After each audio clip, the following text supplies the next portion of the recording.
Hey guys, this is Akulanhit and today I'm going to explain you geometric progressions. This is a subtopic under progressions, and progressions is a subtopic in maths which is useful for competitive exams like IIT, JEE Mains, Advanced and KSET, MSET, CAT, XAT, whatever exams etc. Okay, and this topic can be also useful in patterns like series, number series, patterns, coding etc. So these progressions are very much important to us, and let's begin our chapter, geometric progressions.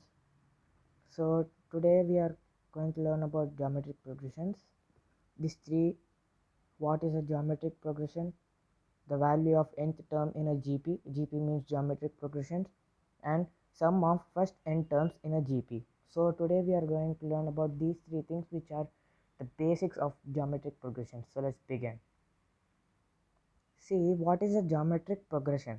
In any progression, if the ratio between two consecutive terms is constant, then that progression is said to be a geometric progression. If you want to know the definition of a progression, you can see my previous video. Okay, for example, let the progression be a1, a2, a3, a4, etc. And so on. Then the progression is said to be in geometric progression when the ratio is constant, which means the second term by first term, which is a2 by a1, is equals to third term by second term, which is a3 by a2, is equals to a4 by a3, is equals to so on. The ratio should be a constant. It can be any number, but it should be a constant. So this is the only one and only condition for a progression to be a geometric progression. So this is the definition of a geometric progression. Okay, so let's move to our second topic, which is the value of nth term in a geometric progression. The nth term of a GP series is Tn. Tn means the nth term. The denotation of nth term is Tn. Tn equals to a into r power n minus 1, where a is the first term, r is a common ratio, which is a2 by a1, which I told you previously, and n is the term which its value has to be found. For example, if a question is given like find the value of the sixth term in the GP 2, 4, 8, 16 and so on, we can find the sixth term by using the formula ar power n minus 1. See the solution.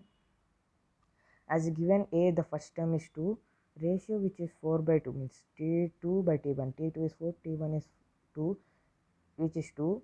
If we see 8 by 4 is also 2, 16 by 8 is also 2 and so on. So this is a geometric progression which ratio is 2, and as we know that Tn equals to a into r power n minus 1, so we have to just substitute the values. Tn equals to 2 into 2 power 6 minus 1, as a given n is equals to 6 means the term which the value has to be found. So 6 minus 1, 2 into 2 power 6 minus 1, which is 2 into 2 power 5. 2 power 5 is actually 32, as we know, and 2 into 2 power 5, which is 2 into 32 is 64. So 64 is the sixth term.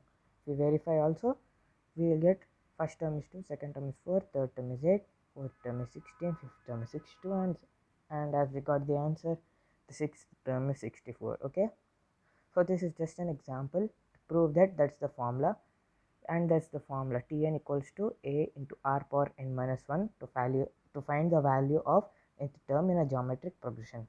Okay, so let's move on to our third subtopic in geometric progressions, which is the sum of first n terms in GP.